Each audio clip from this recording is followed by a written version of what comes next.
Hi, thanks for watching Bible Mountain. This is the beginning of a series of parables about the meaning and purpose of life.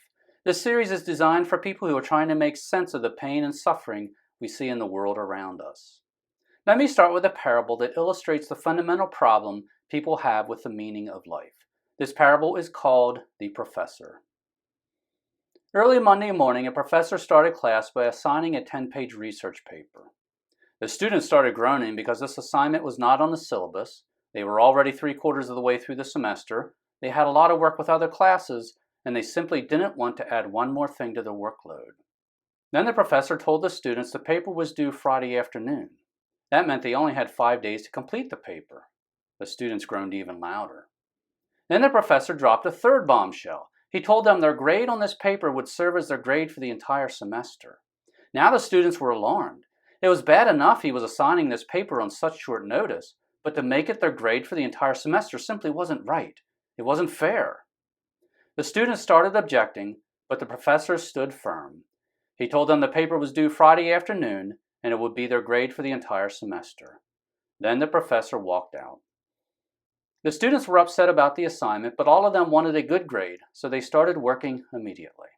The students worked hard all week. They worked late into the night. Some of them pulled all-nighters. They canceled other stuff out of their schedule if they were able. Somehow, each student managed to put together a pretty decent paper despite the limited time frame.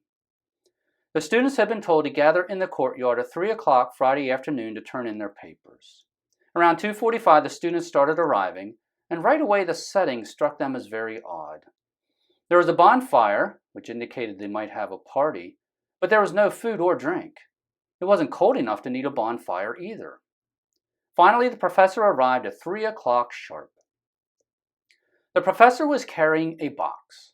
Without saying a word, the professor walked around and motioned for each student to place their paper in his box. After he collected all the papers, he went over and stood facing the bonfire. The students looked around at each other a little nervously because the professor was acting a little strange. After a few minutes, the professor raised his box of papers above his head, held it there, and then dramatically threw the box of papers into the fire. The students gasped. They were horrified. They had worked hard all week on these papers, and now the professor didn't want them? The professor turned, looked at the students, and said, "This is a lesson about life.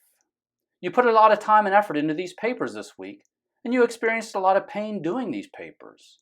However, all that time, effort, and pain is pointless and meaningless because your papers are burning up and will not be graded." Life is the same way. It takes a lot of work and effort to go through life. We experience a lot of pain throughout our lives.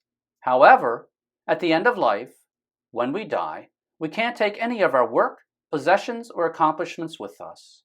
Therefore, life is every bit as pointless and meaningless as the time and effort you put into these papers.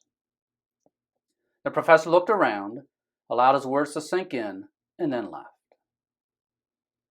After a long silence, a student named John said out loud to no one in particular, "The professor is wrong. Life has meaning, and I'm going to go find it."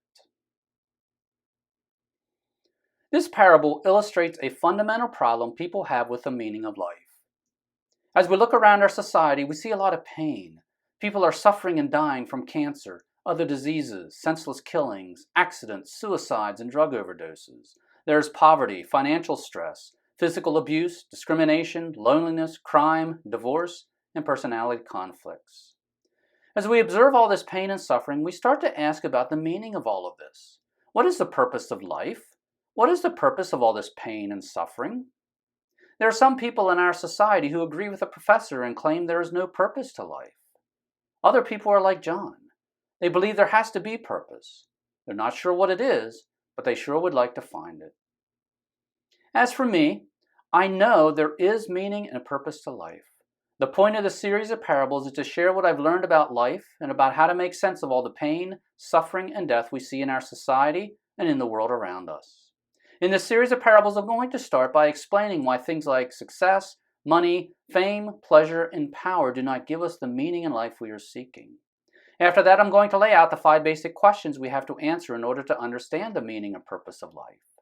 Then I'm going to spend some time talking about evolution, because evolution is actually part of the problem. After that, I'm going to talk about what we learn about meaning and purpose just by using our eyes and observing what we see in the world around us. Then I'm going to talk about what we learn about meaning and purpose from history.